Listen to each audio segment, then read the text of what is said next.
Article 12 में मैंने आपको बताया कि what is state. So state is, एक तो आपका गवर्नमेंट ऑफ इंडिया आ गए, बोथ द हाउसेज आ गए, and then it contains your legislative assembly, Vidhan Parishad, Vidhan Sabha, and everything that is there in 3 clause 31 definition of local authorities and other authorities क्या होती हैं। We did 3 cases, वैसे बहुत सारे केसेस है, but according to me which is important from exam point of view, because I can give you 10 cases, I have right now 15 cases, but मुझे पता आपको याद ही नहीं होंगे, so I intend on giving you only important judgments. So first case में did was R D Shetty, international authorities, ठीक है। उसमें क्या थे, पॉइंट्स थोड़े स्कैटर्ड थे, and then that judgement was followed in Ajay Hasia case. So Ajay Hasia ने में क्या हेल्ड हुआ था, एक तो फाइनेंशियल, एक तो जो फंडिंग है वो होनी चाहिए by the people, by the state. If funding is done by the state, then वो authority it will come under state. Secondly, उसका अगर administrative control है, deep and pervasive control है, तब वो उसके अंडर आएगी। तो we discussed that there must be functionality test and instrumentality test which should be fulfilled. And finally, all these things were upheld in the Pradeep Biswas case. Pradeep Biswas case ने बोला कि ठीक है, whatever in Ajay Hasia case was said, we agree with that. But then the thing is, when there may be different situations, so the list given under this case of R.D. Shetty and in the case of Ajay Hasia is not exhaustive. फिर हम आ गए article 13 पे। Article 13 में I told you that clause 1 relates to pre constitutional laws. Pre constitutional laws मतलब कि part 3 में हम fundamental rights पढ़ रहे हैं, और अगर पहले कोई लॉज ऐसे थे जो फंडामेंटल राइट्स के अगेंस्ट जा रहे हैं, so that will be void. And second clause में it is written that laws that will come in future, that is your post constitutional laws, so they will also be void if they are abridging your part 3 of the constitution. Then we came to article 14. We discussed about two concepts, equality before law and equal protection of laws. Equality before law was given by which country? Please tell me. The students who are online may also chat if you know answers to my questions. Equality before law was given by UK. And equal protection of laws? Yes. बिल्कुल। और हमने पढ़ा था जो equality before law है that is a negative concept and the positive concept is equal protection of laws. Can you please tell me the landmark case on article 14 that I told you कि आ सकता है आपके paper में। Article 14 का landmark case जिसमें justice Bhagwati ने बोला था it should not be arbitrary. EP Royappa, please याद रखो। देखो आप दे रहे हो ना हरियाणा, आपको ना दो केसेस में बहुत कंफ्यूजन होगी। अगर वो पूछते हैं EP Royappa, so that is related to article 14, और अगर उन्होंने ए गोपालन पूछा तो ए गोपालन दो चीजों में है, एक तो है डॉक्ट्रिन ऑफ सेवरेबिलिटी से रिलेटेड एंड एक है आर्टिकल 21 से रिलेटेड, ठीक है। सो वो that is a separate thing when we come there. And then I told you कि देखो क्लास लेजिस्लेशन हो सकती है, there is a concept of intelligible differentia, ठीक है, इक्वालिटी है, लेकिन जहां पे हमें थोड़ा डिफरेंशिएशन करना है हम वहां पे करेंगे, इसीलिए हमारा कंसेप्ट आया of reservation. As all of you know why reservation came. Then we came on to article number 15. We had started, ठीक है। 15 क्लॉज में हमने 4 चीजें पढ़ी कि किस किस बेसिस पे डिस्क्रिमिनेशन नहीं हो सकता। Can you tell me 5 grounds?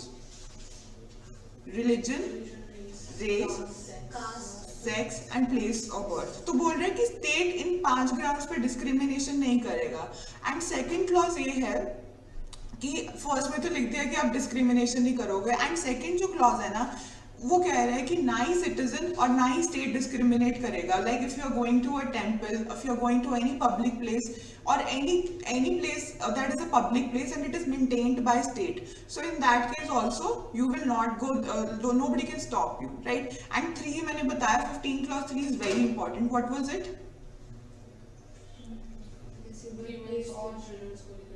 Exactly, women and children can special laws can be made for them, okay? And 15 clause 4 और 15 clause 5 की एक हिस्ट्री थी। हमने पढ़ा कि पहले आया चंपकम डोराय राजम का केस, उसमें उन्होंने ये बोला कि डीपीएसपीज हैं, they can not override fundamental rights. Basically उसमें एक गर्ल थी, उसको एक मेडिकल कॉलेज में एडमिशन चाहिए था, उसको एडमिशन मिला नहीं, इसीलिए फिर उसने बोला कि मतलब मेरा जो आर्टिकल 15 है आप वो वायलेट कर रहे हो, you are making discrimination. As a result we had to come with the first constitutional amendment 1951, right? And that's why clause 4 was inserted. तो अब लॉ क्या है? अब ये है, तीन चार चीजों के बारे में बात कर रहे हैं, socially and educationally backward class, ठीक है, then they are talking about एससीज एंड एसटीज, थ्री थिंग्स, ठीक है। तो इनको एजुकेशनल इंस्टीट्यूट्स में रिजर्वेशन मिलेगी। लेकिन अब ये भी कंफ्यूजन था कि सिर्फ स्टेट, मतलब सिर्फ जो स्टेट यूनिवर्सिटीज हैं, जो ऐसी यूनिवर्सिटीज या कॉलेजेस हैं जिनको स्टेट फंडिंग कर रहा है, सिर्फ उनको रिजर्वेशंस मिलेंगी या बाकियों को भी मिलेगी? तो एक आपका टीएमए फाउंडेशन केस आया था, एक आपका इनामदार वाला केस आया था, that I told you yesterday. So if these two cases came, ठीक है, तो उन केसेस में तो सुप्रीम कोर्ट ने बोला था कि ठीक है सिर्फ स्टेट फंडेड यूनिवर्सिटीज में होगा, बट क्लॉज 5 वाज इंसर्टेड, ठीक है। इसका रीजन क्या था क्लॉज 5 इंसर्ट करने का? मैं आपको एक और बताती हूँ। समबडी आस्क यू कि ठीक है मैं तो प्राइवेट कॉलेज हूँ, मैं तो प्राइवेट यूनिवर्सिटी हूँ, why should I give you reservation? Because क्या होता है ना, जो आपकी इक्वालिटी है 15 और 16 बनाने का पर्पस क्या है? Because we need to bring those people who are unequal to the level of equality, ठीक है। तो फिर वो तो सोशली इनइक्वल लगेगी, तो स्टेट की यूनिवर्सिटी से काम नहीं चल रहा था, that's why we brought even reservation for private universities, ठीक है। So this was 15 clause 5 and today we are going to start with article number 16 and article number 15 and 16, let me tell you students, are the most important articles, and today जो मैं आपको chronology समझाऊंगी ना cases की, MR. Balaji, Devadasan, Indira Sahani, इसको लिख भी लेना points को साथ के साथ। I'll be very slow, नहीं समझ आएगा interrupt me there and then, because आपके ना आज भी सुप्रीम कोर्ट में भी मैंने लेटेस्ट भी पढ़ रही थी कि एक मराठा, जैसे मराठा थे, उन्होंने प्रोटेस्ट करा कि हमें रिजर्वेशन क्यों नहीं दे रही, तो कोर्ट ने फिर से इंदिरा सहानी कोर्ट करा, ठीक है। So please open up article 16 and be very very alert in the class today, ठीक है। आपको ये समझ में आ गया ना, तो मतलब you have understood the half of the constitution, because in prelims also you get questions from absolute details. Please open up article number 16, equality of opportunity in matters of public employment. देखो 15 और 16 का सबसे पहले main difference क्या है? 15 की जो heading थी वो स्टार्ट हो रही थी कि you will not make discrimination on ground of religion, race, caste, sex और प्लेस ऑफ बर्थ, बट यहाँ पे स्पेसिफिकली वो पब्लिक एम्प्लॉयमेंट की बात कर रहे हैं। Clause 1, there shall be equality of opportunity for all citizens in matters relating to employment or appointment to any office under the state. Please underline the word there shall be equality. Then underline the word all citizens. So article 16 है, ये भी आपका एक तो citizens के ऊपर apply होता है, फर्स्ट चीज, एंड सेकंड ये इन्होंने चीज बोली है कि जो एम्प्लॉयमेंट है या अपॉइंटमेंट है वो आप स्टेट में कर सकते हो। फॉर एग्जाम्पल आपका जो ये अभी हरियाणा का एग्जाम होगा, ये जो आपके सारे exam, what is this? This is a government job. तो कह रहे हैं कि आप जब भी किसी को गवर्नमेंट जॉब दोगे ना, ठीक है, या स्टेट के अंडर कोई भी अपॉइंटमेंट्स करोगे, तो आप उसमें डिस्क्रिमिनेशन नहीं करोगे, ठीक है। तो फर्स्ट चीज तो उन्होंने बोली no discrimination in cases of appointment made under the state. तो you can write for example government jobs in front of clause 1। Alright students, students who are online can also ask questions if it is not clear, and be very alert today. All right, then come to second clause. No citizen shall on grounds only of religion, race, caste, sex, descent, place of birth, residence or any of them be ineligible or discriminated against in respect of any employment or office under the state.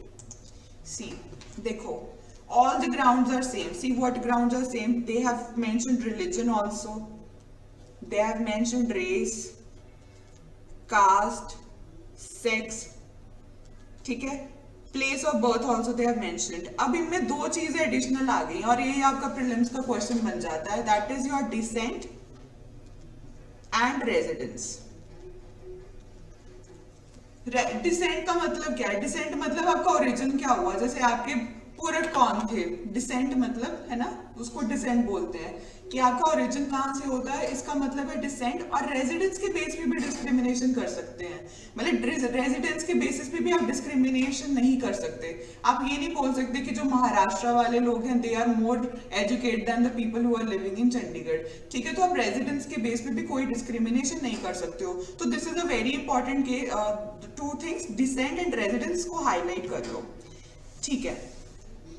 So clause 3, please come to clause 3। Clause 3 का पहले मैं मतलब बता दूं। Clause 3 का मतलब है, देखो एक मैंने एग्जाम दिया था हर इसका एचपी का, हिमाचल प्रदेश, तो उसमें आप देखोगे कि ना 7 मतलब सीट्स होती हैं 7, और उसमें से 5-6 लोग सिर्फ हिमाचल के होते हैं। क्यों?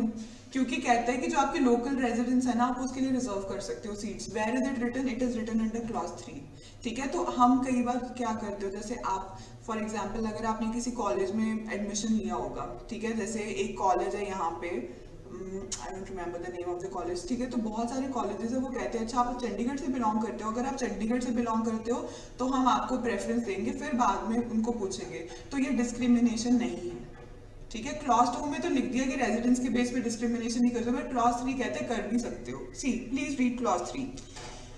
Nothing in this article shall prevent Parliament from making any law prescribing in regard to a class or classes of employment or appointment to an office under government of or any local or other authority within a state or UT any requirement as to resident within that state or UT prior to such employment or appointment.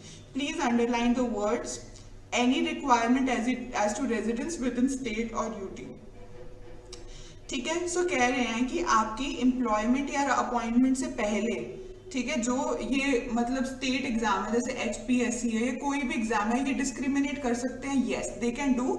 आप अपने जो area वाले लोग हैं उनको आप preference दे सकते हो। यहाँ पे लिख भी लो, for example quotas are fixed in every state for the residents. In front of Bear Act only you can write, ठीक है। इसका what is the reason behind this? कोई भी जब पढ़ते हो ना प्रोविजन, उसका सोचा करो रीजन डालने की जरूरत क्या थी। स्पीडी डेवलपमेंट, ठीक है। आप ट्राइबल एरियाज में जाओगे, वहां पे तो बहुत रिजर्वेशन होती है, बिकॉज वो बोलेंगे हम बाहर से लोग, तुम तो ऑलरेडी डेवलप्ड हो और हम तुम्हें क्यों जज बनाए, जो पहले हमारी स्टेट में उसको जज बनाएंगे, ठीक है।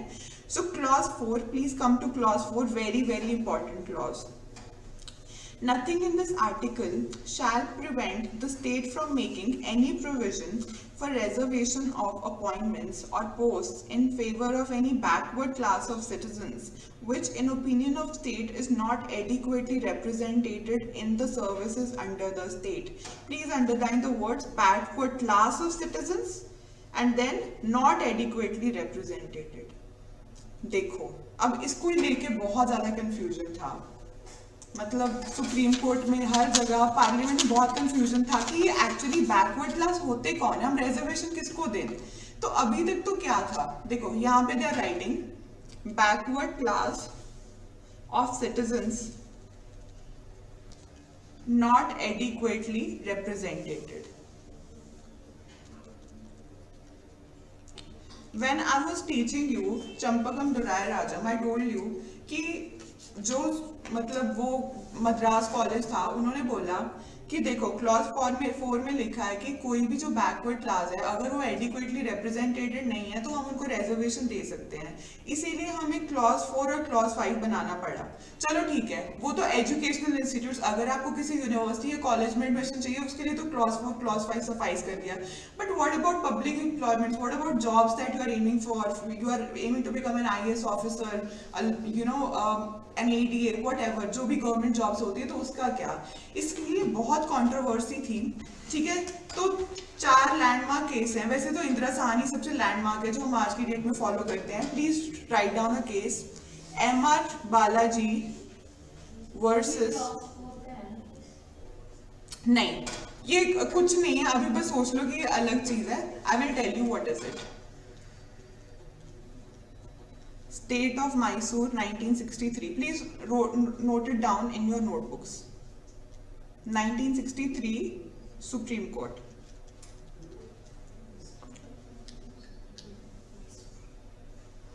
एक्चुअली हुआ क्या था, लिख लो।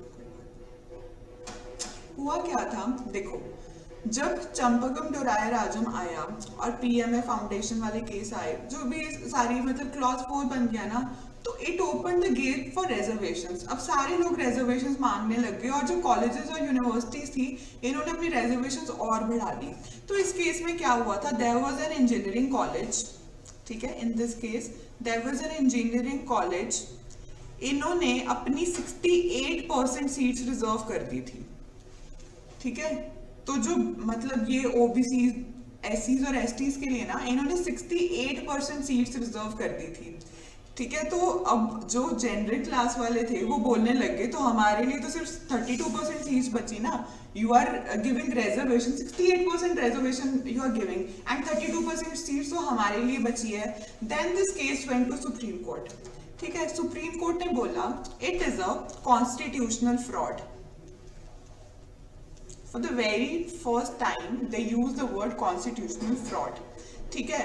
So वो आप बोल रहे हैं, ठीक है, अब हमने बोल दिया आपको 15 क्लॉज 4 में भी हमने आपको बोल दिया है कि आप रेजर्वेशन दे सकते हो, ठीक है, क्योंकि 1951 के बाद ये जजमेंट आया, ठीक है, यू कैन गिव रेजर्वेशन। पर आपने इतनी ज्यादा रेजर्वेशन दे दी, रेजर्वेशन दो, but then reservation should be within a limit. तो for the very first Supreme court said कि आप रेजर्वेशन 50% से ज्यादा की दे नहीं सकते हो, ठीक है। तो इसमें 50% की बात करी गई थी, ठीक है, लेकिन अभी भी इस केस के बाद भी अभी पोजीशन क्लियर नहीं थी। तो आपको समझ में आ गया, तो इन्होंने बोला कि आप इतनी ज्यादा रेजर्वेशन नहीं दे सकते हो, ठीक है। ये था एमआर बालाजी। एक कंसेप्ट है, पहले ये कंसेप्ट समझो, फिर हम 15 आर्टिकल 15 आगे बढ़ेंगे। See there is a concept of carry forward rule. This is very important. आपने प्रीलिम्स के क्वेश्चन सॉल्व करे होंगे, आपको कैरी फॉरवर्ड रूल बहुत जगह मिलता है, but what is this carry forward rule? देखो, समझो इसको, ध्यान से समझना कैरी फॉरवर्ड रूल को। फॉर एग्जाम्पल, ये एग्जाम है डीजेएस का, जैसे इस साल हुआ था, ठीक है, हाइपोथेटिकल एग्जाम्पल ले रहे हैं। इस साल डीजेएस का एग्जाम हुआ, और अगर डीजेएस ने मतलब टोटल 150 सीट्स थी इनकी, और इन्होंने 60 सीट्स रिजर्व कर दी, ठीक है, इन्होंने बोला कि हम 60 सीट्स रिजर्व कर रहे हैं, ठीक है। अब आपको पता है, आपने तो भी चलो एग्जाम दिया नहीं, इन्होंने दिए हैं, तो फॉर एग्जाम्पल उसका 200 मार्क्स का पेपर होता है ना, तो लेट्स से जो देखो, इनका जो कोटा होता है ना, मतलब जो कट ऑफ होता है, वो जनरल का हमेशा हायर होता है और उनका कम होता है। फॉर एग्जाम्पल लेट्स से जो कट ऑफ जाता है 150 कट ऑफ जाता है जनरल का, और बैकवर्ड का वो कट ऑफ रखते हैं लेट्स से 110। तो वो बोलते हैं कि अगर आप रिजर्व कैटेगरी के भी हो, ठीक है, आप रिजर्व कैटेगरी के हो, आपको कम से कम 110 मार्क्स तो आने चाहिए। अगर आपके 110 मार्क्स नहीं आते हैं ना, तो हम आपको इस बार डीजेएस में सीट नहीं देंगे।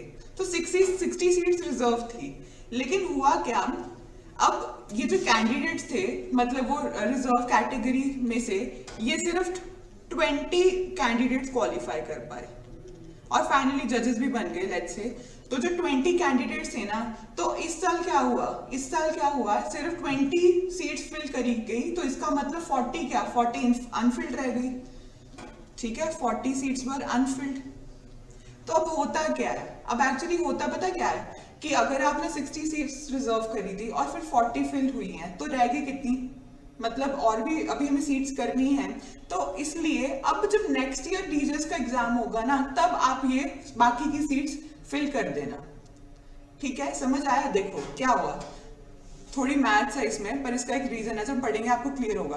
तो हमने 60 सीट्स रिजर्व कर दी कि 60 सीट्स की हम रिजर्वेशन देंगे, ठीक है, और 20 सीट्स ही सिर्फ फिल हो पाई, तो बची कितनी, 40 सीट्स आर लेफ्ट। अब वो 40 सीट्स का क्या होगा, ठीक है। तो कैरी फॉरवर्ड रूल में ये होता है कि अब जब डीजेएस का एग्जाम नेक्स्ट ईयर होगा ना, तो तब ये 40 सीट्स आप फिल करवा सकते हो, ठीक है। तो मतलब अगर एक साल में सारी की सारी सीट्स फिल नहीं होती, तो carry forward, so we carry forward it to the next year, this is the rule, ठीक है।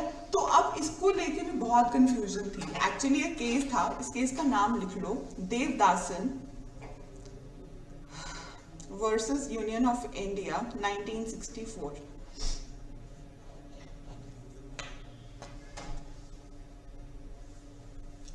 Devadasan versus Union of India 1904। okay. तो अब इस केस में ना ऐसे कुछ फैक्ट्स थे सेम। तो इसमें क्या हुआ, अब लेट्स से अगले साल इन्होंने 40 की 40 सीट्स फिल करवा दी। ठीक है, देखो पहले समझो 60 का 50% कितना हुआ, 30।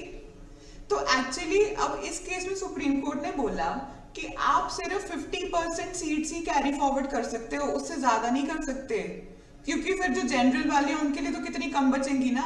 तो इस केस में Devadasan versus Union of India में लिख लो, in the case of Devadasan versus Union of India it was held, in the case of Devdasan versus Union of India, it was held that not more than 50 seats can be forwarded. Not more than 50% seats can be carry forwarded. बहुत confusion था अभी भी।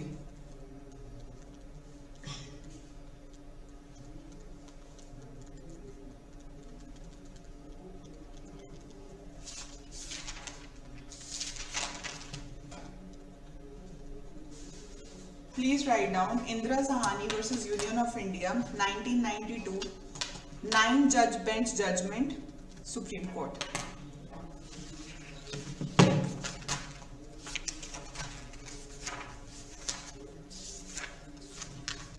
देखो आपको एक चीज clear हुई, actually clarity थी नहीं, इनको भी नहीं पता था हमें क्या रिजर्वेशन देनी है नहीं देनी है। तो अभी तक भी एमआर बालाजी और देवदासन नहीं भी याद रहा ना, इट्स ओके, ये तो बस मैंने आपको फैक्ट्स के लिए बताया। Now the things that you need to know. अब क्या था, फर्स्ट थिंग तो इसमें ये प्लीड करेगी इंदिरा सहानी में, ठीक है, ये एक्चुअली इसको मंडल कमीशन जजमेंट भी बोलते हैं, लिख लो, also called Mandal Commission. So if you ever get question asked कि ये कौन सा कमीशन बैठा था रिजर्वेशंस के लिए डिसाइड करने के लिए क्वेश्चन, तो ये बैठा था मंडल कमीशन। ठीक है, तो Indira Sahani is also called as Mandal commission judgement. अब हुआ क्या, अब ना हमारे पास 3-4 कंफ्यूजन थी। फर्स्ट कंफ्यूजन ये थी कि do we have to give reservations to every class, मतलब हम हर एक, देखो क्या क्लासेस है, एससी, एसटी और ओबीसीज। ठीक है, तो हम तीनों को रिजर्वेशन देंगे क्या हर केस में। ठीक है, तो सुप्रीम कोर्ट ने इसमें ना for the very first time they said there is a concept of creamy layer, and ये भी number of time they asked you in prelims, mains, everywhere the what is the concept of creamy layer. Creamy layer क्या होता है कि for example एक लड़का है, ठीक है, वो है तो अदर बैकवर्ड क्लास, लेकिन जो उसके पापा हैं वो हैं प्रेसिडेंट ऑफ इंडिया। ठीक है, तो कह रहे हैं कि जो लोग एक्चुअली एजुकेशनली बहुत ज्यादा स्ट्रांग है, जिनके पास बहुत अच्छा खासा पैसा है, उनको हम क्रीमी लेयर मानेंगे। बिकॉज हमने क्यों रिजर्वेशन बनाई, हमने तो रिजर्वेशन इसलिए बनाई थी ना कि जो socially and educationally backward class है वो इक्वल आ सके जनरल कैटेगरी के साथ। तो अब जब हमारे ये जो रिजर्व कैटेगरी है ये इतनी ऊपर निकल गई है, तो अब हम इनको रिजर्व नहीं मानेंगे। लेकिन जो क्रीमी लेयर का कंसेप्ट भी है ना, तो हम अब किसी ने पूछा कि माय लॉर्ड सिर्फ एससी पे क्रीमी लेयर लगेगा, एसटी पे या ओबीसी में, तो supreme court said that the concept of creamy layer will apply only to OBCs. ठीक है, please write down in Indira Sahani,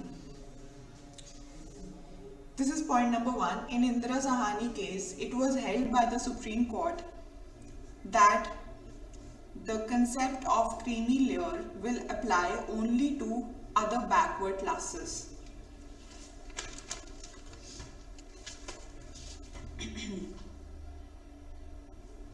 अच्छा, एक और चीज है, this you have written Mandal commission, जब ये जजमेंट थी ना तब उस टाइम पे PM VP Singh was there. ठीक है, आपका प्रीलिम्स का भी क्वेश्चन है कि उस टाइम पे पीएम कौन थे, तो पीएम वीपी सिंह। ठीक है, तो उन्होंने बोला, पर इसका रीजन क्या है, ओबीसी को क्यों दिया, देखो इसका मैंने एक लिखा हुआ है, बिकॉज उन्होंने बोला कि जो ये अदर बैकवर्ड क्लासेस है ना, that is fine, that is a class. देखो there is a difference between class and caste. Scheduled caste, scheduled tribe, कहते हैं कि शेड्यूल कास्ट और शेड्यूल ट्राइब है ना, ये बहुत पिछड़े हुए हैं अपनी जाति की वजह से ही। तो उन्होंने बोला कि जिस दिन इंडिया सोचने लग जाएगी ना, जिस दिन हम लोग डिस्क्रिमिनेशन बंद कर देंगे ना, भेदभाव, उस दिन हम रिजर्वेशन खत्म कर देंगे। लेकिन एससी और एसटी चाहे वो क्रीमी लेयर से भी है ना, तब भी उसको रिजर्वेशन मिलेगी। तो ये जो क्रीमी लेयर का कंसेप्ट है ना, वो सिर्फ अदर बैकवर्ड क्लासेस पे लगता है। अगर आप मतलब बहुत अमीर हो, if you have good finances, if you are very well off, then you will not get reservation if you are an OBC. तभी ना कुछ लोग ओबीसी कोटा फिल तो कर देते हैं, पर फिर उनसे डॉक्यूमेंट्स मांगते हैं कि आपकी एनुअल इनकम कितनी है, ठीक है, तो उसमें कुछ होता है कि पेरेंट्स की कितनी सैलरी है, ठीक है। तो फर्स्ट थिंग तो ये क्लैरिटी हो गई। एंड सेकेंड कंफ्यूजन वॉज कि रिजर्वेशन कितनी दें। तो एक्चुअली ना उन्होंने बोला कि जो लोग सोशली एंड एजुकेशनली बैकवर्ड है ना, अब 27% रिजर्वेशन नहीं मिलनी चाहिए। पर सुप्रीम कोर्ट ने बोला चलो एक फिक्स कर देते हैं limit. So in this case it was held that maximum reservation that can be given is of 50%। तो इसको बोलते हैं ceiling limit. So ceiling limit of 50% was fixed by the Supreme Court कि आप किसी भी हालत में 50% से ज्यादा रिजर्वेशन नहीं दे सकते हो, ठीक है। ये इंदिरा साहनी में ये हेल्ड हुआ था। अब थर्ड पॉइंट क्या था? तो आपको दो चीजें क्लियर हो गई, एक तो 50% रिजर्वेशन से ज्यादा नहीं मिलेगी, और एक ओबीसी को अगर वो क्रीमी लेयर के हैं तभी, क्रीमी लेयर से अगर नहीं है तो रिजर्वेशन मिलेगी। Third point was in this case horizontal, हाँ जी, क्रीमी लेयर का मतलब है, क्रीमी लेयर लिख लो। Creamy layer means the category who belongs from a family that has good finances, ठीक है। तो जिन लोगों के पास अच्छा खासा पैसा है, हम उनको रिजर्वेशन नहीं देंगे। ओबीसी को, एससी एसटी को देंगे, उसमें क्रीमी लेयर नहीं देखोगे। समझ में आ गया? देखो, एक होता है concept of horizontal and vertical reservation. If you get a question asked कि हॉरिजॉन्टल एंड वर्टिकल रिजर्वेशन कहां पे, तो Indira Sawhney. What is a horizontal and vertical reservation? देखो,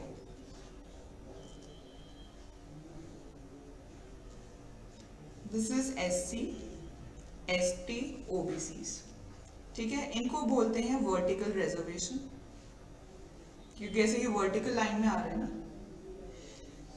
अब अगर मैंने आपको कल बताया था कि इसमें से भी रिजर्वेशन मिलती है, जैसे जो मतलब वीक जेंडर है या वीक क्लास, तो इसमें एससी में से हम विमेन और लेट्स से ट्रांसजेंडर्स, ठीक है, लेट्स से यहां पे थी टोटल सीट्स थी 30, तो हमने 15 विमेन को दे दी, 10 ट्रांसजेंडर को दे दी, और बाकी के जो बाकी मेल एससी थे उनको दे दी, ठीक है। तो जो आपके ये विमेन और ट्रांसजेंडर होते हैं ना, ये ऐसी सब कैटेगरी होती है, इसको बोलते हैं horizontal reservation.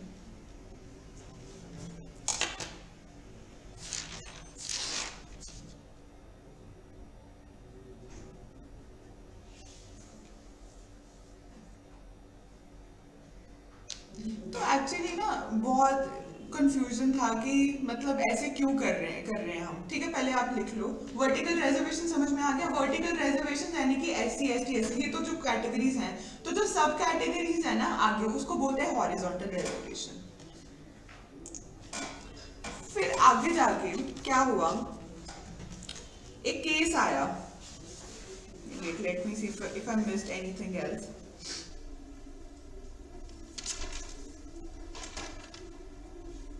Please write down a case. Ashok Kumar Thakur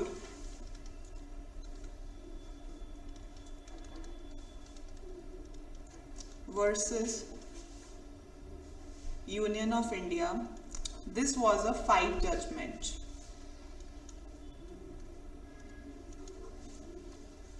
– 2008 Supreme Court. एक और important question for prelims Haryana बताती हूँ.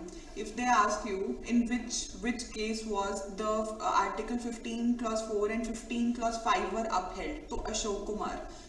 ठीक है, लिख लो the constitutional validity of article 15 clause 4 and 15 clause 5 was upheld in the case of Ashok Kumar Thakur.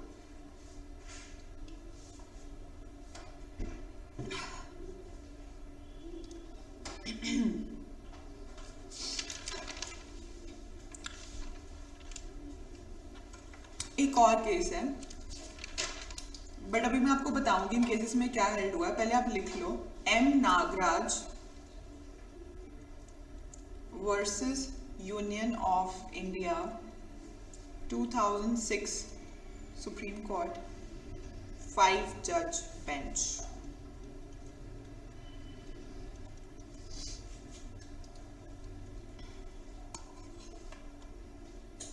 देखो इससे पहले ना हम आगे बढ़ें, मतलब केसेस के बारे में I will tell you later. Please open up article 16 again. Let's read 4 capital A and 4 capital B. 4 capital A. Nothing in this article shall prevent the state from making any provision for reservation in matters of promotional with consequential seniority to any class or classes of post in services under the favor of the SCs and the STs which in opinion of state are not adequately represented in the services under state. इसको समझो, consequential seniority क्या होती है. बहुत सारे concepts हैं, पर अगर आपने समझ लिया ना, मैं 2-3 बार और रिपीट कर दूंगी कल की क्लास में, ठीक है. उसकी टेंशन मत लो, आप बस समझो, और जहाँ पे समझ नहीं आएगा प्लीज इंटरप्ट मी. पहले पूरी क्रोनोलॉजी कंप्लीट कर लो, then you will get a clear picture. Consequential seniority क्या होती है. Let's see, there are 3 people A, B and C. So he was appointed in 2009 and they both were appointed in also 2009. ठीक है, और इनका rank भी same है. Let's say ये दोनों हैं जुडिशियल मैजिस्ट्रेट फर्स्ट क्लास, जो आपको बनना है. ठीक है, आप सबसे पहले तो आप सबसे पहले जुडिशियल मैजिस्ट्रेट फर्स्ट क्लास बनोगे, ये याद रखना. ठीक है, आपको पता होना चाहिए. पहले जुडिशियल मैजिस्ट्रेट सेकंड क्लास होता है, फर्स्ट आजकल सेकंड क्लास सिर्फ MP में होता है. मैंने अभी तक देखा तो नहीं है कहीं पे सेकंड क्लास. तो पहले सेकंड क्लास, फिर फर्स्ट क्लास, फिर चीफ जुडिशियल मैजिस्ट्रेट. ठीक है, और उसके बाद फिर डिस्ट्रिक्ट जज. आप ऐसे बनते हो. ठीक है, तो अब लेट्स से कि ये 2009 में इनका सिलेक्शन हो गया. रेजिडेंस एकेडमी में पढ़ते थे तीनों लोग. ठीक है, और ये बन गए जुडिशियल मैजिस्ट्रेट फर्स्ट क्लास. तो अब B और जो C थे ना, दे वर फ्रॉम रिजर्व्ड कैटेगरी. ठीक है, एंड ये जो A था ये जनरल कैटेगरी का था. ठीक है, A person was from the general category and B and C were from the reserved category. अब क्या हुआ, अब आप बहुत साल तक लगे रहे मैजिस्ट्रेट, तो क्या हुआ, बाद में आ गई बात प्रमोशन की. ठीक है, तो जब प्रमोशन की बात आई ना, इनका तो प्रमोशन हो गया 2011 में. ठीक है, और इसका बेचारे का प्रमोशन हुआ 2013 में जाके, बिकॉज ये जनरल कैटेगरी का है. आपको पता है आप कल को जज बन जाओगे ना, और अगर आप अनरिजर्व कैटेगरी के हो तो आपको मतलब वो भी लेट मिलेगा प्रमोशन. ठीक है, तो ये मतलब यहाँ तक रिजर्वेशन का काम है. तो बहुत एक्चुअली ना जजमेंट्स में भी ये पूछा कोर्ट से कि ऐसा क्यों, मतलब हमारे साथ ही क्यों ऐसा होता है. तो वो बोलते हैं तुम जनरल कैटेगरी के लोग ना, तुमने ही भेदभाव खत्म शुरू करा था. अगर अब ये रूट से खत्म नहीं ना होगा तब तक हम रिजर्वेशन बंद नहीं करेंगे. That's why reservation is given. तो अब जैसे ये 2011 में और 2013 में, ठीक है, और ये 2011 में बन गया लेट्स से CJM. ठीक है, वैसे तो काफी साल लगते हैं, बट लेट्स से ये CJM बन गया और ये 2013 में काफी लेट बना. ठीक है, और ये बाद में जाके ये डिस्ट्रिक्ट जज भी जल्दी बन गए. ठीक है, और ये बेचारा सिर्फ CJM बना और रिटायर हो गया. ठीक है, ये जो जनरल कैटेगरी था।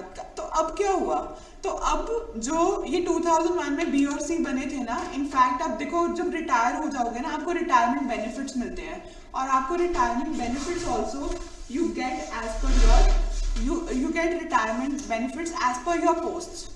ठीक है, तो अगर आप डिस्ट्रिक्ट जज हो तो आपको ज्यादा बेनिफिट्स मिलेंगे, and if you are a CJM तो थोड़े कम बेनिफिट्स मिलेंगे। तो आगे जाके आप जजेस भी बनोगे तो जब कॉन्सिक्वेंशियल सीनियरिटी की बात आएगी ना, तो then you get even these things late. ठीक है, तो इसको बोलते हैं कॉन्सिक्वेंशियल सीनियरिटी। ठीक है, please come to 4 capital A again. जो 4 कैपिटल ए है ना, this was added by 77th amendment act 1995। Actually हुआ क्या था कि चाहे लिखना मत, इसको हाईलाइट कर लो। एक्चुअली जो इंदिरा साहनी जजमेंट था ना, उसमें ये बोला था कि आप रिजर्वेशन तो दे रहे हो, ठीक है, लेकिन आपको जो प्रमोशन है ना, प्रमोशन के केस में आप प्लीज मत रिजर्वेशन दिया करो, क्योंकि ये बाकियों के साथ इनजस्टिस होगा। ठीक है, और आपकी इंदिरा साहनी जजमेंट कौन से ईयर की है? 1992 की। ठीक है, और ये कब आया? 1995। तो सुप्रीम कोर्ट, तो मैंने आपको बताया ना, पार्लियामेंट जो है ना वो सुप्रीम कोर्ट के हमेशा उल्टा ही चलता है। तो उन्होंने क्या करा, उन्होंने बोला कि नहीं, हम तो प्रमोशंस में भी और कॉन्सिक्वेंशियल सीनियरिटी में भी हम देंगे। बट आपको देखो, हम आज की डेट में अगर आपको कभी कंफ्यूजन पड़े होना कि लेजिस्लेचर को फॉलो करें या सुप्रीम कोर्ट को, ठीक है, वैसे तो पेपर्स के लिए आप याद रखो कि सुप्रीम कोर्ट की इंदिरा साहनी जजमेंट तो ये बोलती है कि SC ST ऐसे होता है, लेकिन कॉन्सिक्वेंशियल सीनियरिटी के लिए हम कुछ ग्राउंड्स देखते हैं। ठीक है, आपका ना एक आर्टिकल है, वेट, मैं आपको आर्टिकल अभी पढ़ा नहीं रही हूँ, but you may note it down. Article 335, इसको बोलते हैं एफिशिएंसी ऑफ एडमिनिस्ट्रेशन।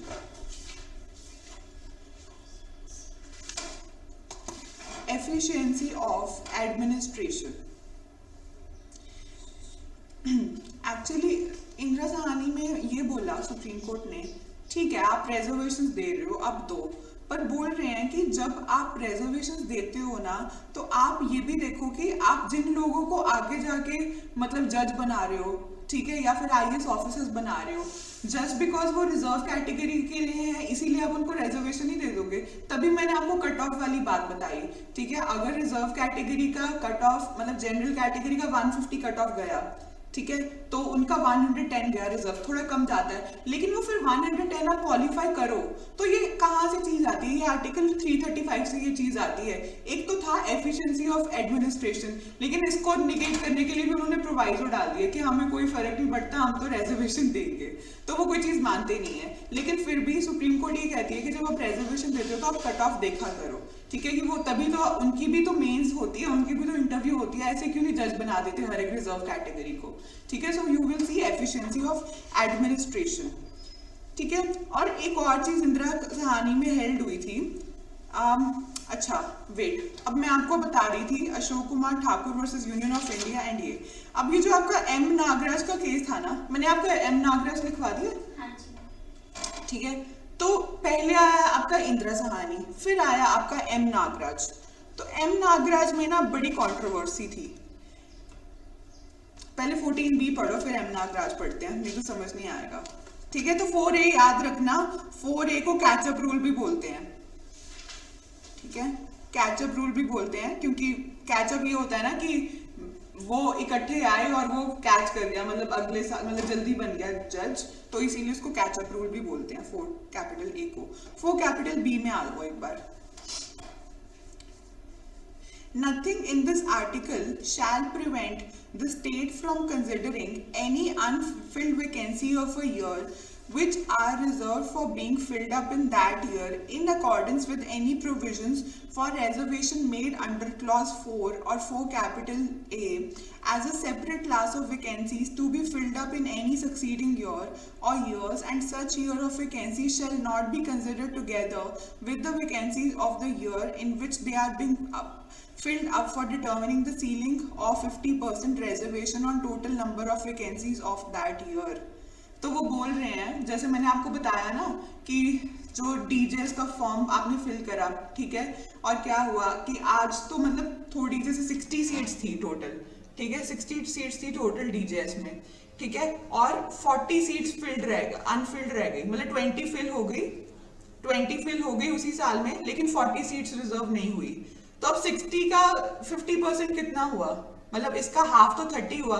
तो वो बोल रहे, तो इंदिरा सहानी ने तो ये बोला था कि अब आप 30 सीट्स ही रिजर्व करो, मतलब आप अगले साल, अगर अगले साल टीचर्स का एग्जाम हुआ तो आप 30 सीट से ज्यादा नहीं दे सकते उनको, ठीक है। लेकिन ये आर्टिकल 4B क्या बोल रहा है, तो इन्होंने इंदिरा सहानी का इफेक्ट खत्म करने के लिए इन्होंने बोला हम तो 50% से ज्यादा भी कर सकते हैं, हम तो 40 सीट्स की भी रिजर्वेशन दे सकते हैं अगले साल, ठीक है।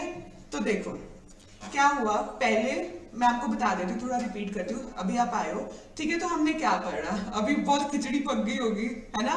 अभी तो मैंने आपको कुछ बताया नहीं है इंदिरा सहानी के, मतलब इंदिरा सहानी में इतने पॉइंट्स, जब मैं आपको लिखवाऊंगी ना दोबारा आपको क्लियर हो जाएगा। M.R. Balaji versus Union of India आया। एक्चुअली ना बात ये थी कि हम रिजर्वेशन कितनी दें, कितनी परसेंटेज, तो उन्होंने उस साल में ना किसी मेडिकल कोई कॉलेज था इंजीनियरिंग, उन्होंने 68% रिजर्वेशन दे दी। तो सुप्रीम कोर्ट ने बोला दिस इज कॉन्स्टिट्यूशनल फ्रॉड, आप 50% से ज्यादा रिजर्वेशन नहीं दे सकते, ठीक है। फिर Devadasan versus Union of India आया, तो उन्होंने बोला कि जब आप, एक कैरी फॉरवर्ड रूल होता है, ठीक है, तो आप जब प्रमोशन दे रहे हो ना लोगों को, ठीक है, तो आप 50% से ज्यादा सीट्स कैरी फॉरवर्ड नहीं कर सकते, ठीक है। जब मैंने ये जो चीज बताई ना 50 सीट से ज्यादा, तो आप 50% से ज्यादा सीट्स आगे के साल के लिए नहीं बढ़ा सकते हो। इंदिरा सहानी का जजमेंट आया, इंदिरा सहानी ने बोला कुछ भी हुआ, कोई भी केस हो, 50% से तो ज्यादा आप दे ही नहीं सकते हो रिजर्वेशन, और ना ही कैरी फॉरवर्ड कर सकते हो 50% से ज्यादा। फिर सेकंड चीज उन्होंने ये बोली, हमें ये कंफ्यूजन था कि जो क्रीमी लेयर होती है, जैसे लेट्स से कि कोई प्रेसिडेंट का बेटा है तो उसको दे देंगे हम रिजर्वेशन, क्योंकि वो क्रीमी लेयर में आ गया, अच्छे खासे बैकग्राउंड से, इकोनॉमिकल बैकग्राउंड भी अच्छा है। तो ये कंफ्यूजन थी कि जो क्रीमी लेयर का कंसेप्ट है ये सिर्फ SC/STs पे अप्लाई करेगा या OBCs पे भी। सुप्रीम कोर्ट ने बोला OBCs तो फिर भी ठीक होते हैं। एक्चुअली OBCs और इसमें डिफरेंट पता क्या होता है, SCs आप पढ़ोगे ना कैटेगरी, तो उसमें होता है चमार, रविदासी, ये SC होते हैं, और ST तो पता है आपको ट्राइबल एरिया में, और OBCs कई बार वो होते हैं जो लोग पाकिस्तान से आए थे, तो इसीलिए उनको बोलते हैं they are other backward class, उनको क्लास बोलते हैं और इनको कास्ट बोलते हैं। तो जो SCs और STs है ना, सुप्रीम कोर्ट ने बोला इन पे आप क्रीमी लेयर वाला कंसेप्ट नहीं भी लगाओगे, चाहे वो गवर्नर जनरल, मतलब गवर्नर का बेटा क्यों ना हो, प्रेसिडेंट का भी, उसको भी रिजर्वेशन मिलेगी। लेकिन अगर आप OBC कैटेगरी के हो और आप क्रीमी लेयर से हो तो आपको रिजर्वेशन नहीं मिलेगी, बिकॉज आपको जरूरत ही नहीं है, ठीक है। तो ये पोजीशन थी इंदिरा सहानी में। अब इन सब का इफेक्ट खत्म करने के लिए ना सुप्रीम को, मतलब लेजिस्लेचर 4 A और 4 B ले आई। 4 A में बोला हम तो जो कॉन्सिक्वेंशियल सीनियरिटी होगी ना उसमें हम प्रमोशन देंगे। चलो अब ये ठीक है, ये इंदिरा सहानी को भी एक तरह से डिकेड नहीं कर रहा है, बट आप ये याद रखो आज की डेट में कॉन्सिक्वेंशियल सीनियरिटी के केस में आप प्रमोशन दे सकते हो, एक चीज। फिर 4B में इन्होंने इंदिरा सहानी का इफेक्ट खत्म करने के लिए बोला कि हम 50% से ज्यादा सीट्स भी कैरी फॉरवर्ड कर सकते हैं, ठीक है। तो 4B में ये था। और 4A और 4B आप ये याद रखना कौन सी अमेंडमेंट से आया था, please, this is important for prelims. 4A आया था फ्रॉम 77th अमेंडमेंट एक्ट 1995,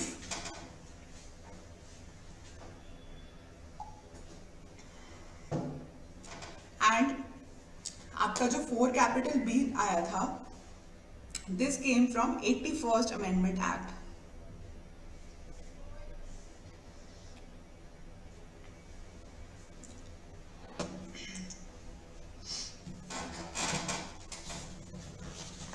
अब आपको थोड़ा कुछ क्लैरिटी आई, लेकिन आपकी लाइफ इतनी आसान नहीं होने वाली। फिर M नागराज भी आ गया। तो M नागराज में क्या हुआ, वो बोल रहे हैं तुम कुछ ज्यादा नहीं रिजर्वेशन कर रहे, हम कहाँ जाएंगे जनरल कैटेगरी। तो उन्होंने क्या करा, 4A और 4B को कर दिया चैलेंज, ठीक है। So in the case of, लिख लो, in the case of M Nagaraj, in the case of M Nagraj, the constitutional validity of Article 16 Clause 4A and 16 clause 4 capital B was upheld. upheld का मतलब पता क्या होता है कि मतलब किसी ने चैलेंज करा कि ये सही है या नहीं. upheld मतलब उन्होंने upheld मतलब सही है, ठीक है. upheld का मतलब होता है इट इज करेक्ट. ठीक है, तो 4A और 4B में इन्होंने बोल दिया कि इट इज करेक्ट. लेकिन इन्होंने क्या बोल दिया कि जो ये SCs ST के लिए भी क्रीमी लेयर का कंसेप्ट लगना चाहिए. एम नागराज ने बोला, और ये एम नागराज आया था 2006 में. ठीक है, इन 2006. आप यू डोंट वरी, आज हम सिर्फ कॉन्सेप्ट समझ से. In the next class I am giving you detailed dictation of each and everything, ताकि आपके सारे डाउट्स क्लियर हो जाए. तो एम नागराज के केस में सुप्रीम कोर्ट ने बोला कि सुप्रीम कोर्ट ने बोला आप SC और STs पे भी क्रीमी लेयर लगाओ ना, आप उन पे क्यों नहीं लगा रहे हो. तो ये भी फिर डिस्क्रिमिनेशन हो गया. ठीक है, तो इसमें ये चीज थी. और ऊपर से इन्होंने एक और चीज बोली which is called as quantifiable data. वैसे मैंने सोचा था कि मैं ये सारे पॉइंट डिस्कस नहीं करूंगी, फिर आपके मैंने पास्ट के क्वेश्चंस पेपर्स देखे तो मुझे लगा कि शायद उन्होंने AD हरियाणा वाला लेवल ना बनाया होगा, so we should discuss everything. ठीक है, आप क्वांटिफिएबल डाटा लिख लो एक चीज.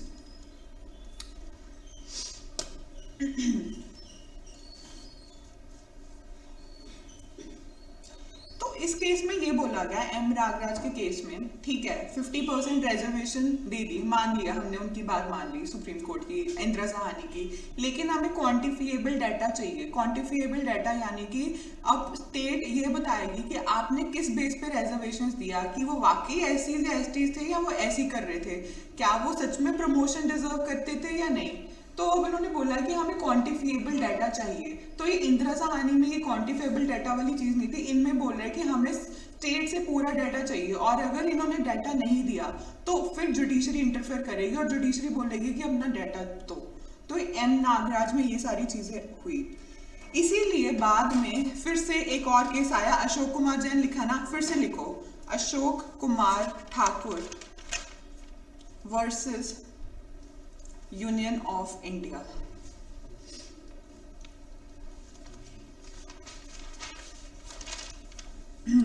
That's why it's not easy to become a judge. बहुत कुछ पढ़ना पड़ता है. एक्चुअली इतनी जजमेंट पता है क्यों आती है, कोई जज बेंच कुछ और बोलता है, कोई जज बेंच कुछ और बोलता है, एंड फिर लेजिस्लेचर कुछ और. अभी तो आप जब मुस्लिम लॉ पढ़ोगे उसमें डैनियल लतीफी है, उसका इफेक्ट करने के लिए एक और एक्ट निकाल दिया. तो ये ना हमेशा ही रहता है, तो इसलिए स्टूडेंट्स को ज्यादा प्रॉब्लम आती है. ठीक है, तो अशोक कुमार ठाकुर. तो अब अशोक कुमार ठाकुर में क्या हुआ, मैंने आपको भी ये लिखवाया था ना कि उसमें constitutional validity of 15+4 and 15+5 was upheld. Ashok Kumar Thakur ने ये बोला, उन्होंने बोला अब ये कंफ्यूजन है कि हम जो रिजर्वेशन है ये हम क्रीमी लेयर की ये SC ST OBC के लिए माने या सिर्फ OBC के लिए माने. तो उन्होंने बोला देखो, एक ना रूल ऑफ इंटरप्रिटेशन होता है. मैंने अभी आपको बताया इंदिरा साहनी वाज अ 9 जज बेंच, ठीक है, and your M Nagaraj was a 5 जज बेंच. तो 9 जज बेंच 5 जज बेंच को कैसे ओवर रूल कर सकता है. ठीक है, तो उन्होंने बोला इंदिरा साहनी को फॉलो करो. तो इसीलिए अभी करंट रूल, तो इसीलिए हम इंदिरा साहनी को फॉलो. देखो, आपको कभी भी कोई क्वेश्चन आ गया ना, अभी भी रिसेंटली बहुत बहस चल रही है. अभी 4 दिन पहले की जजमेंट देखोगे मराठा कोटा पे, अभी मैं देख रही थी लाइव लॉ पे, तो उसमें भी बहुत छेड़खानी चल रही थी. वो कुछ लोग बोल रहे थे 50% रिजर्वेशन नहीं होनी चाहिए, 50% से भी कम होनी चाहिए. सुप्रीम कोर्ट ने बोला no, we will follow Indira Sahni.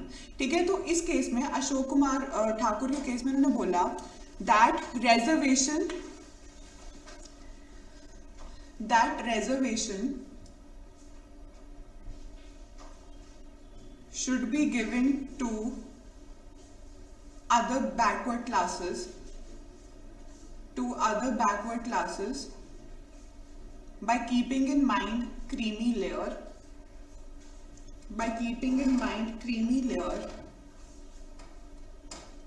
however, full stop, however, comma, the concept of creamy layer will not be followed the concept of creamy layer will not be followed when reservation to scheduled caste or scheduled tribe has to be given.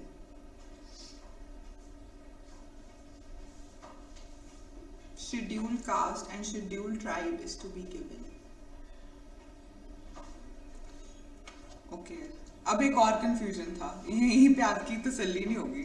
मैंने आपको 15 clause 4, 15 clause 5 पढ़ाया, ठीक है, और ये जो 15 clause और 15 clause 5 थे ये कौन से ईयर में आए हैं? मतलब आपका 15 क्लॉज 4 आया है 1951 में, ठीक है, 15 क्लॉज 5 आया है आपका 2005 में, और आपकी इंदिरा साहनी जजमेंट कौन से ईयर में आई है? 1992 में, ठीक है। फिर आपका अशोक कुमार आया है कौन से ईयर में? 2008।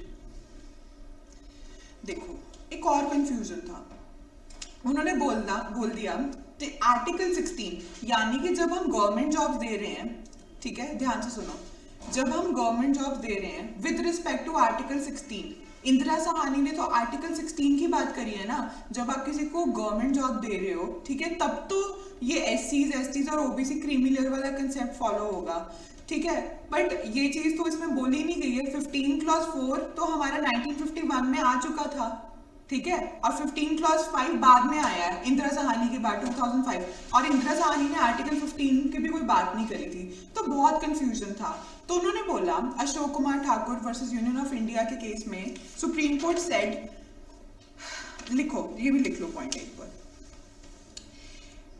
इन Ashok Kumar Thakur Supreme Court stated that it is not explicitly, मैं explicit की स्पेलिंग लिख रही हूँ, explicitly, although in the case of what have I said, बताना मैंने क्या डिक्टेट करवाया, I forgot. Although Supreme Court stated that it is not explicitly, although Supreme Court has stated it is not explicitly, although in the case of Indira Sahani it is not explicitly mentioned about article 15 clause 5, mentioned about article 15 clause 5,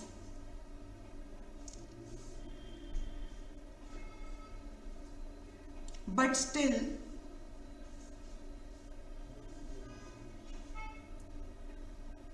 in the spirit of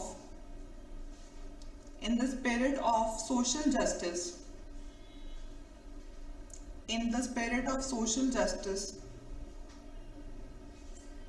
article 15 clause 4, article 15 clause 4 and article 15 clause 5 will also follow the rules of creamy layer,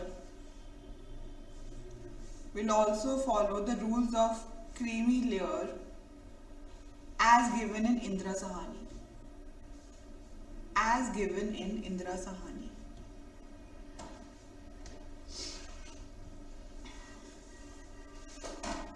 लिख लिया? देखो इसको थोड़ा समझो, मैंने आपको अशोक कुमार इसीलिए पहले नहीं पढ़ाया क्योंकि फिर आपको समझ में नहीं आता। अशोक कुमार में ना 2-3 चीज़ों की कंट्रोवर्सी थी। पहली कंट्रोवर्सी तो ये थी कि क्या 15 क्लॉज 4 और 15 क्लॉज 5 सही है, मतलब आप मतलब प्राइवेट इंस्टीट्यूट्स को भी बोल रहे हो रिजर्वेशन दो, ठीक है, तो उन्होंने बोला कि एक्चुअली इतनी इनइक्वालिटी है इंडिया में, there is so much inequality that by giving reservation, even if only state gives reservation, then that will not suffice. Therefore there is a need for even the private institutions of, that is your educational institutes, to give reservation in equity, justice and good conscience, ठीक है। पहली चीज तो उन्होंने ये बोल दी कि 15 clause 4 और 15 क्लॉज 5 ठीक है।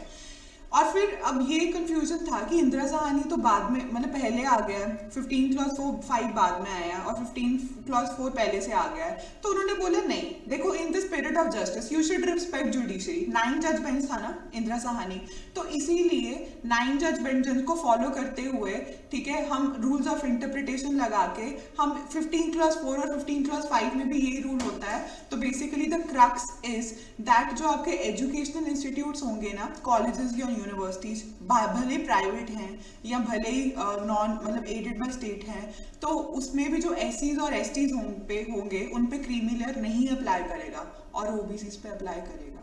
तो मैंने जो आपको लिखवाया ना, इसका मतलब ये है कि जो सेम जो रूल इंदिरा साहानी वाला ना, वो आर्टिकल 15 के लिए भी अप्लाई होगा।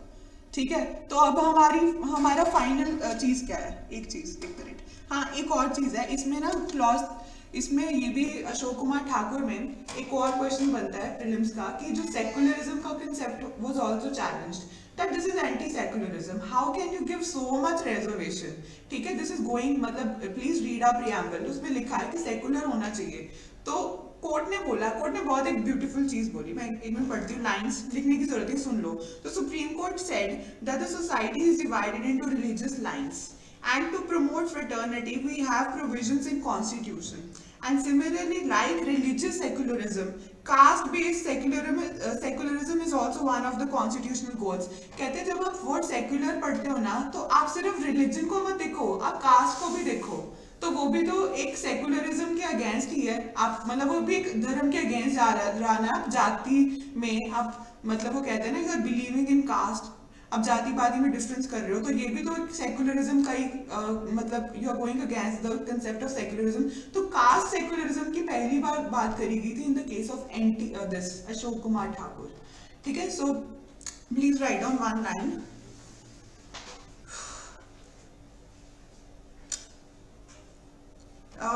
The concept of caste-based secularism, the concept of caste-based secularism is one of the constitutional goal. The concept of caste-based secularism is one of the constitutional goals, and secularism is not only confined to religion. Therefore, state can even take actions. Therefore, state can even take actions to promote fraternity,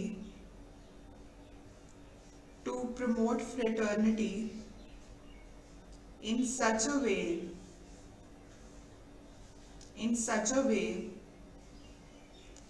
that reservations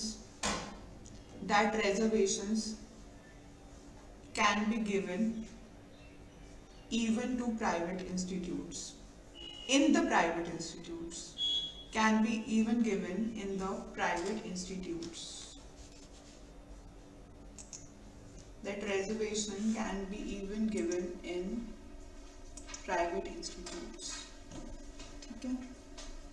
Because बोल रहे हैं education is the only tool by which you can bring equality, right?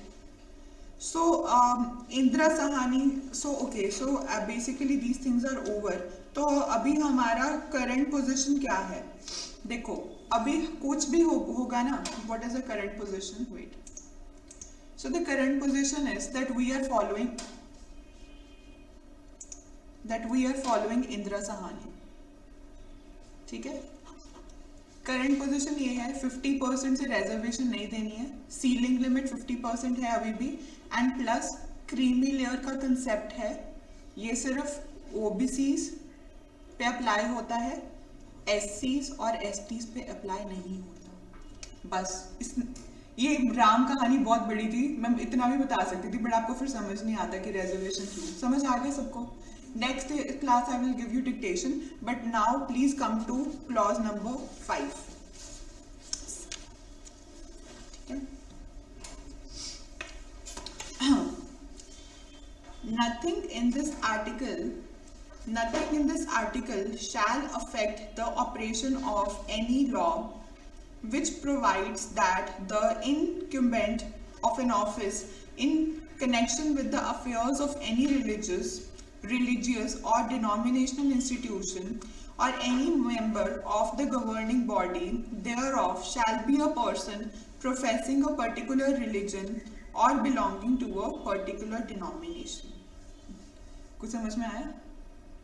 कुछ नहीं है इसका मतलब. इसका कहने का मतलब है कि अभी जब हम पढ़ रहे थे, क्या पढ़ा हमने 16 क्लॉज 1 में, 16 क्लॉज 2 में, कि रिलीजन, रेस, कास्ट, सेक्स, इन सब के बेसिस पे डिस्क्रिमिनेशन मत करो.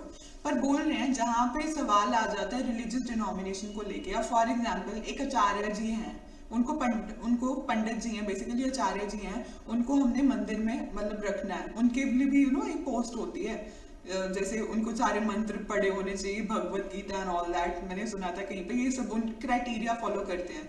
तो कहते हैं कि अगर वो बोले कि मुस्लिम बोले कि नहीं मुझे आचार्य बनना है, तो कहते हैं उस पर आप डिस्क्रिमिनेशन कर सकते हो. उस पर आप बोलोगे कि सिर्फ हमें हिंदू ही चाहिए जो आचार्य जी होंगे, ठीक है. तो इसलिए बोले कि कभी भी, तभी लिखा ना, देखो what they are writing, can nothing in this article shall affect any office which is to be appointed for religious or denominational institutions, ठीक है, and shall be a person professing a particular religion. Please इसके सामने लिख लो. For example,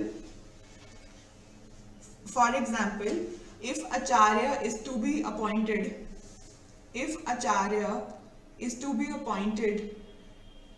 for a temple, then he has to be a Hindu. Then he has to be a Hindu.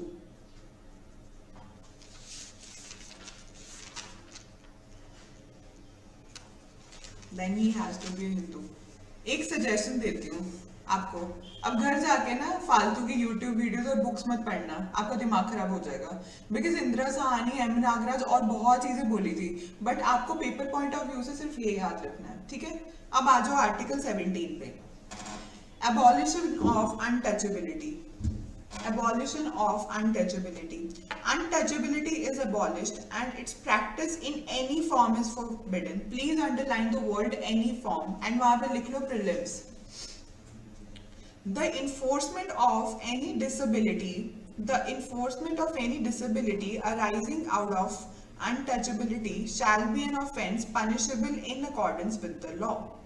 तो कह रहे हैं ये आर्टिकल 17 क्यों लेके आना पड़ा? आज की डेट में तो अनटचेबिलिटी है नहीं, पर कल हमने पढ़ा था ना सबरीमाला केस मैंने इनको पढ़ाया था, तो उसमें बोल रहे हैं कि when you are discriminating between men and women, when you are not allowing the women who are menstruating to go to the temple, that is also a form of untouchability. तो पहले के टाइम पे जो ये lower classes होती थी, they were not allowed to go into a मंदिर, to few places. तभी उन्होंने बोला था ये untouchability वाला concept खत्म. In fact वो बोलते थे कि like if a woman she is going through her menstrual cycle, she cannot even enter the kitchen. So this is also untouchability. ठीक है. तो फिर बाद में बहुत सारे एक्ट्स आए, प्रिवेंशन ऑफ अनटचेबिलिटी एक्ट, ठीक है, जो आर्टिकल्स है ना इनको लेके बाद में एक लेजिस्लेशन भी आई. Now please come forward to article 18, abolition of titles. Clause 1, no title not being a military or academic distinction shall be conferred by the state. Military और academic distinction को अंडरलाइन कर लो. कह रहे हैं पहले के जमाने में होता था राजा हरिराज, राजा वो महाराजा प्रताप, बहुत होते थे ना, बहुत बड़े बड़े रानी साहब, बट कहते हैं भी कोई राजा रानी नहीं, सिंपल, ठीक है. तो बोल रहे हैं, लेकिन कह रहे हैं मिलिट्री और एकेडमिक टाइटल्स है ना, मिलिट्री और एकेडमिक टाइटल्स आप दे सकते हो. जैसे आप पद्म विभूषण देते हो, पद्मश्री देते हो, तो ये क्या है कि कोई वहां पे जाके मतलब मिलिट्री में मतलब देखा होगा ना कि वो प्रेसिडेंट से अवार्ड ले रही है, कोई वाइफ है of the deceased army officers, तो दैट यू कैन गिव. या एकेडमिक में दे सकते हो, जैसे किसी ने कोई अच्छी, जैसे अब इन्होंने ये मतलब मून तक चले गए तो इनको दे दो आप अवार्ड, वो ठीक है, लेकिन आप ऐसे नहीं मतलब कोई टाइटल नहीं दे सकते हो. Clause 2, no citizen of India shall accept any title from any foreign state. There was a question in prelims that foreign state वाली बात कौन से क्लॉज नंबर में की गई है. So it is in clause 2. तो बोल रहे हैं कि अगर आप इंडिया के सिटीजन हो ना, तो आप किसी फॉरेन कंट्री से भी कोई टाइटल रिसीव नहीं कर सकते हो, ठीक है. जैसे श्री ऐसे नहीं, टाइटल कोई भी नहीं कर सकते receive, Clause 3. No person who is not a citizen of India shall, while he holds any office of profit or trust under the state, accept without the consent of president any title from any foreign state. ठीक है, जैसे ना कुछ जैसे आपकी ना जैसे ये एम्बेसीज वगैरह होते हैं, इसमें हमने कुछ फॉरेनर्स भी रखे होते हैं जॉब पे, ठीक है। तो कहते हैं कोई भी पर्सन है who is not an Indian citizen, ठीक है, उसको आपने एम्बेसी में रखा है, अगर उसको भी किसी फॉरेन स्टेट से कोई टाइटल लेना है ना, तो फिर उसको प्रेसिडेंट का कंसेंट लेना पड़ेगा, ठीक है। तो इसमें क्या बोल रहे हैं कि अगर आप इंडिया के सिटीजन नहीं हो लेकिन आप कोई ऑफिस ऑफ ट्रस्ट, ठीक है, आप लेकिन अगर आप इंडियन स्टेट के लिए काम कर रहे हो तो देन आपको परमिशन की जरूरत पड़ेगी, कंसेंट की जरूरत of a president. If they ask you that whose consent is needed then of a president. But ये चीज इंडियंस के केस में अप्लाई नहीं होती, इंडियंस तो ले ही नहीं सकते हैं ना अवार्ड्स, बट ये फॉरेनर्स की बात करिए who are doing jobs in India. Clause 4. No person holding any office or profit of trust under the state shall, without the consent of the president, accept any present emolument or office of any kind from or under any foreign state. ठीक है, लिखा है person who is holding any of office or profit under the state shall, without the, तो कहते हैं कि कोई भी पर्सन है, ठीक है, इसमें इंडियन सिटीजन्स की बात कर रही है, ठीक है। तो थर्ड में तो लिखा था ना who is not an Indian citizen, पर यहाँ पे लिखा कोई भी पर्सन जो ऑफिस ऑफ ट्रस्ट कर रहा है या किसी को कोई प्रेजेंट या इमोल्यूमेंट मिल रही है, ये प्रेजेंट और इमोल्यूमेंट वाली चीज क्लॉज 3 में नहीं लिखा है, बट लेट्स से आपको उस चीज की सैलरी भी मिल रही है कि आप हमारे ऑफिस ऑफ ट्रस्ट में काम कर रहे हो, तो फिर आप कहीं से भी कोई अवार्ड रिसीव नहीं कर सकते, करना है तो फिर प्रेसिडेंट का कंसेंट लो, ठीक है। तो हमारा 14 था related to equality, 15 was related to कि जनरली आप डिस्क्रिमिनेशन नहीं कर सकते on 5 ground, 16 was related to public appointment, 17 और 18 एज आपको प्रीलिम्स में सीधा पूछते हैं, you don't even get questions in mains even if you are appearing for any state. तो अनटचेबिलिटी एंड टाइटल्स की। Then comes a very important article 19। अब आज हम स्टार्ट कर देते हैं, शायद खत्म नहीं कर पाएंगे। Article 19 is also very important for prelims and mains both, ठीक है। Please come to article number 19। Protection of certain rights regarding freedom of speech etcetera. Clause 1. All citizen shall have the right, clause A, to freedom of speech and expression, B, to assemble peaceably and without arms, C, to form association or unions or cooperative societies, D, to move freely throughout the territory of India, E, to reside and settle in any part of territory of India, and F has been repealed, and G is to practice any profession or to carry on any occupation, trade or business. Please make a chart in your notebook about all these because these are so important that sometimes they even ask you clause number कि कौन से clause में क्या है, ठीक है। तो 19 में क्या लिखा है, ऑल सिटीजन्स, मतलब ये सिर्फ सिटीजन्स के ऊपर अप्लाई होता है आर्टिकल 19, ठीक है। Make a chart. Clause A, freedom to speech and expression, B, assemble peaceably without arms, C, form associations or unions और कोऑपरेटिव सोसाइटीज, ठीक है। आपका जो कोऑपरेटिव सोसाइटीज है ना, प्लीज इसको हाईलाइट कर लो। This was added by 97th amendment act 2011, ठीक है। एक्चुअली आपका 243ZH है एक article and there is article 43 capital B, ठीक है। तो कोऑपरेटिव सोसाइटीज पहले नहीं थी, पर ये 2011 में कोऑपरेटिव सोसाइटीज आ गई, तो इसलिए इन्होंने सी में अमेंडमेंट्स थोड़ी प्लीज याद करो। अच्छा, आपको अब मैं एक होमवर्क दे रही हूँ, मंडे को क्लास है ना, ये अमेंडमेंट्स याद करके आना। 15 clause 4, 5, 4 capital A, 4 capital B कब ऐड हुआ था, यू शुड रिमेंबर, ठीक है। सी ये है D, move freely throughout India.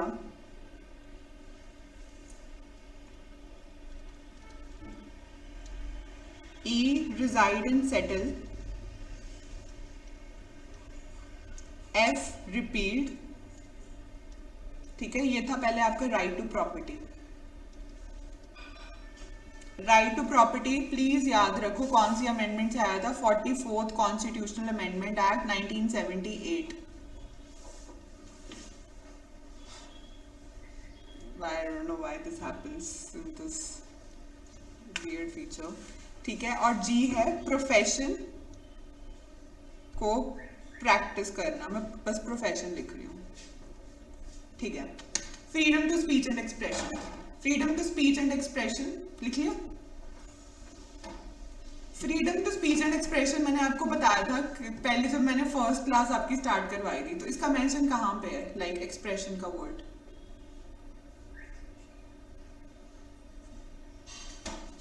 याद करो, प्रियम्बल पढ़ा था ना हमने,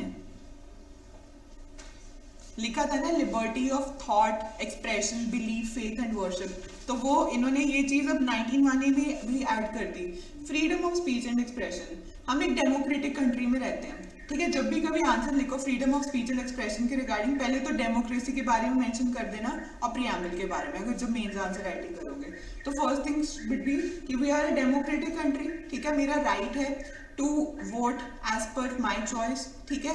और इनफैक्ट अगर जैसे राइट टू इंफॉर्मेशन एक्ट है ना, तो वो राइट टू इंफॉर्मेशन एक्ट भी यहीं से आया है।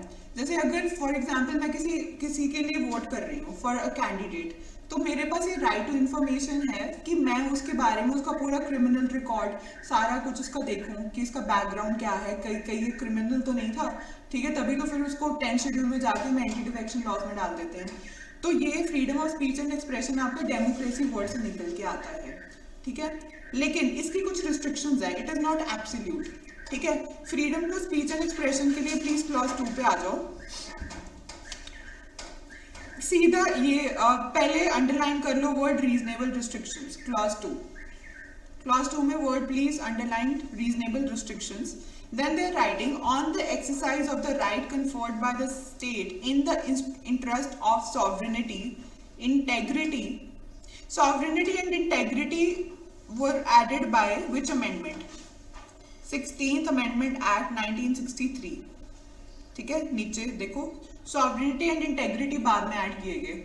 कोई बता सकता है कि बाद में क्यों ऐड किए थे? Anybody? देखते कितना दिमाग चलता है आप लोगों का। कोई बता सकता है कि सॉवरेनिटी और इंटीग्रिटी पहले क्यों नहीं ऐड करा? मैंने आपको पढ़ाई भी ये चीज, और बाद में क्यों ऐड हुआ?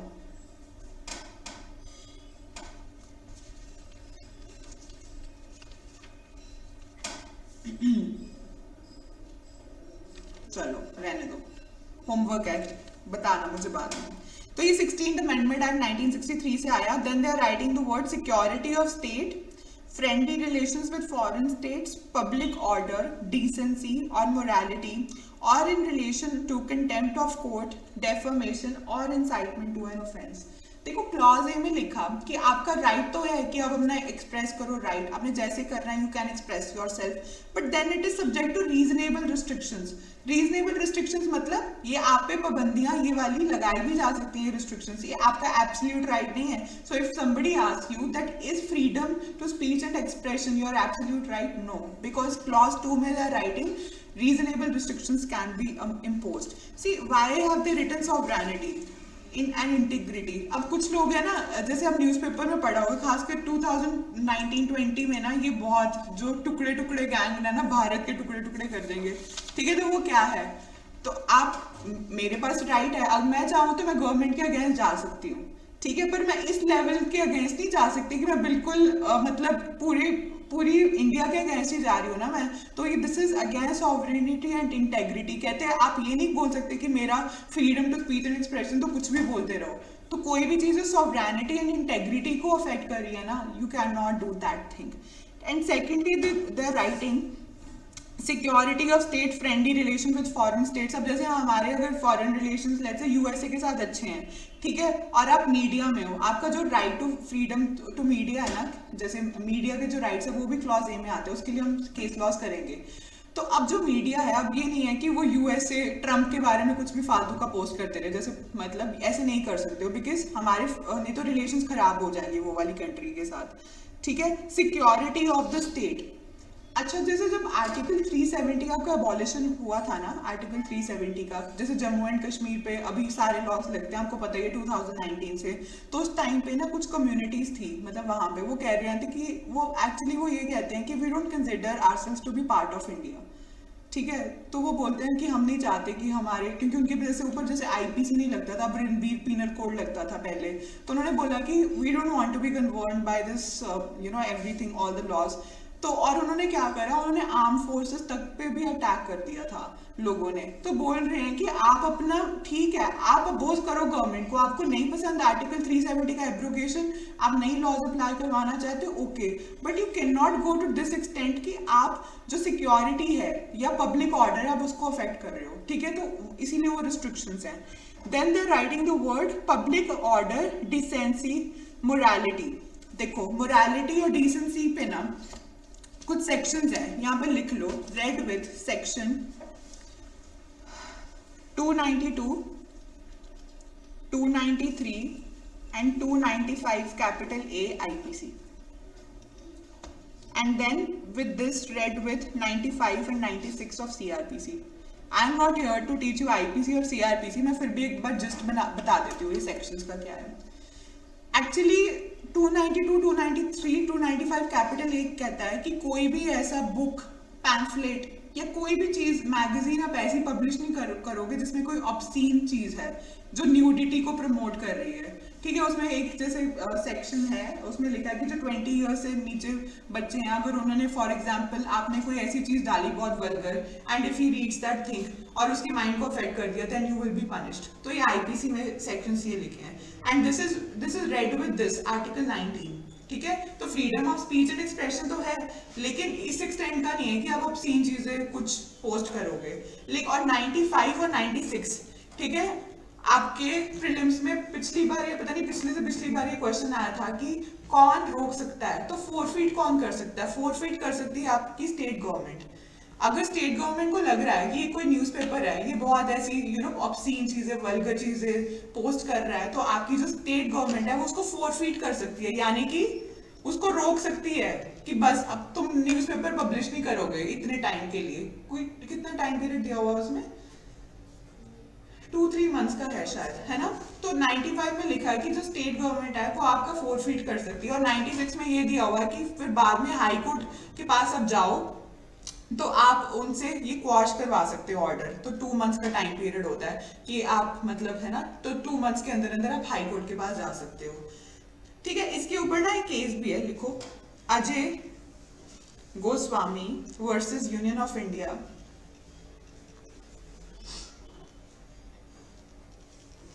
2007 सुप्रीम कोर्ट।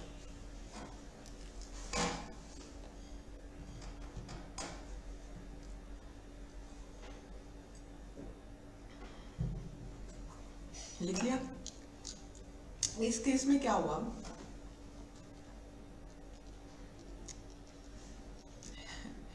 पता है किसके रिगार्डिंग कंट्रोवर्सी थी, that there was a father, and बहुत फनी फैक्ट्स भी हैं, बट ठीक है। एक फादर था और वो रोज ना एक न्यूज़पेपर पढ़ता था, and there was a girl who used to wear a swimming suit.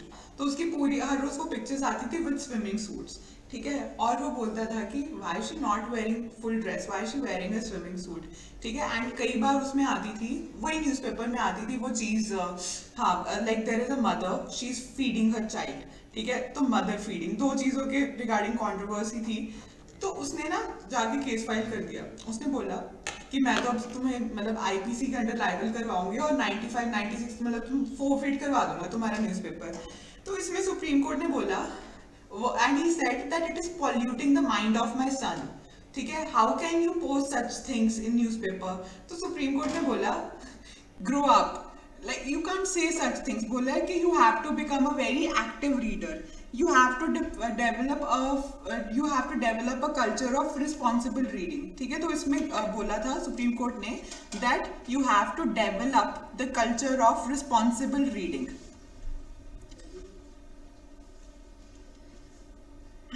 बोल रहे हैं कि rather than saying that it is polluting the mind of your son, you should teach your son to not get affected by such things. और supreme court ने इसका reason दिया, बोल रहे हैं कि जो लड़की को तुम अपोज कर रहे हो, वो is in swimming suit, she is a sports person, जो स्विमर आते हैं तो अब उनकी फोटोज तो आएंगी, ठीक है, तो like do you want to wear them a salwar suit and swim, ठीक है, तो उनकी आ रही है, एंड देन फिर एक मदर कर रही थी फीड अपने बच्चे को, and that was somehow I think कुछ एडवर्टाइजमेंट ही रिलेटेड टू मदरहुड.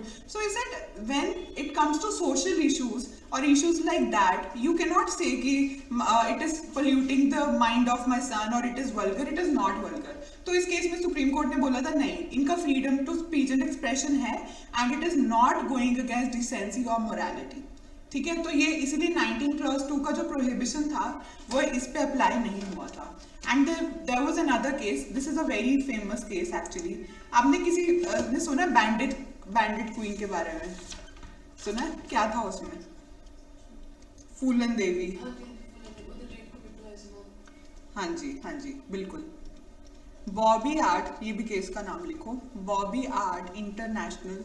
जब आप अपने एक ना काम करना, अभी तो आप अपना रफ वर्क कर रहे हो ना, when you start making your notes, जैसे मेरे नोट्स ना 3-4 नोटबुक्स में है, but I make summary of my notes. अब जैसे I have summarized my whole notes in like few pages. And में जब कॉन्स्टिट्यूशन खत्म होगा या कोई भी सब्जेक्ट, समरी बना लिया करो इन सब की. तो जब आपने कल को कोट करने होंगे ना, मेंस में लिखने होंगे, तो you can coat these cases. ठीक है.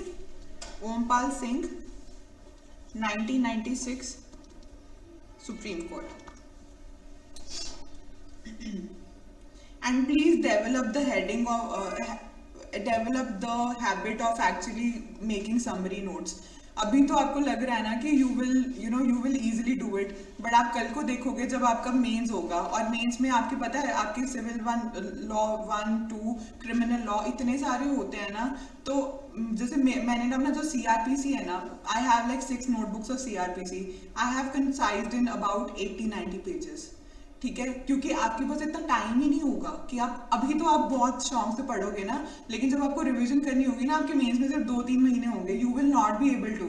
So please from right now only, जब भी कोई सब्जेक्ट खत्म होता है या साथ में, स्टार्ट कंसाइजिंग योर नोट्स. मतलब एंड में बस इतनी चीज होनी चाहिए. और नोट्स भी इतनी बार पढ़ो ना, 3-4-5 बार इतनी बार नोट्स पढ़ लो कि like they should be in your मतलब जहन में होने चाहिए नोट्स. ठीक है, सो डेवलप दिस हैबिट.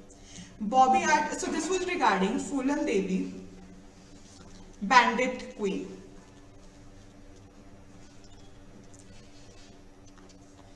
हुआ क्या था? So there was this एक ना ये मूवी आई थी, ठीक है, बैंडिट क्वीन नाम की एक मूवी आई थी, और एक there was a lady Phulan Devi, इसका ना रेप हुआ था. She was raped and after rape she was made to parade naked. ठीक है, तो इसकी परेड बाद में करवाई थी नेकेड. और अभी भी आपका रिसेंटली कोई ऐसा केस हुआ था, आई थिंक रिसेंटली भी कुछ विमेन थी, they were attacked and after that मतलब they were actually made to roam like that.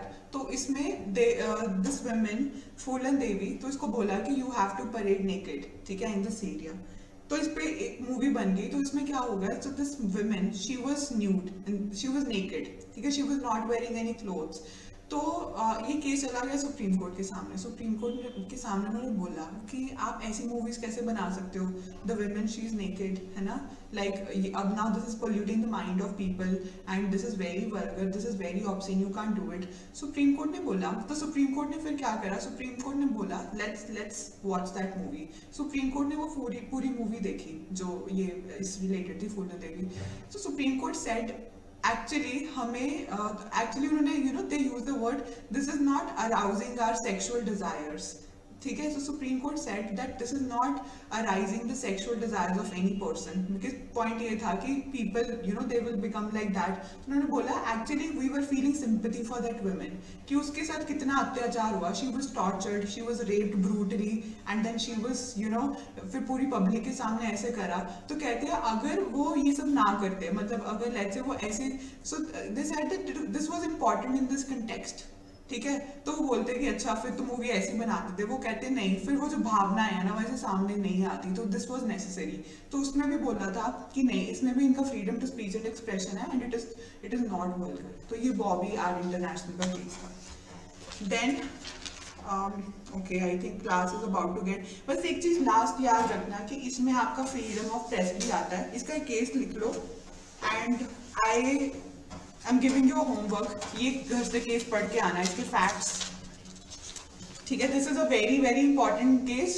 This came, कब आया था, एक मिनट.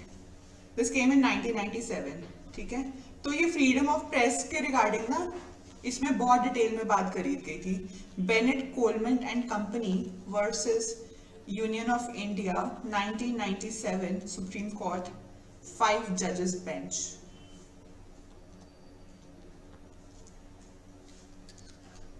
तो नेक्स्ट क्लास में एक तो I will give you dictation on article 15 and 16. ठीक है.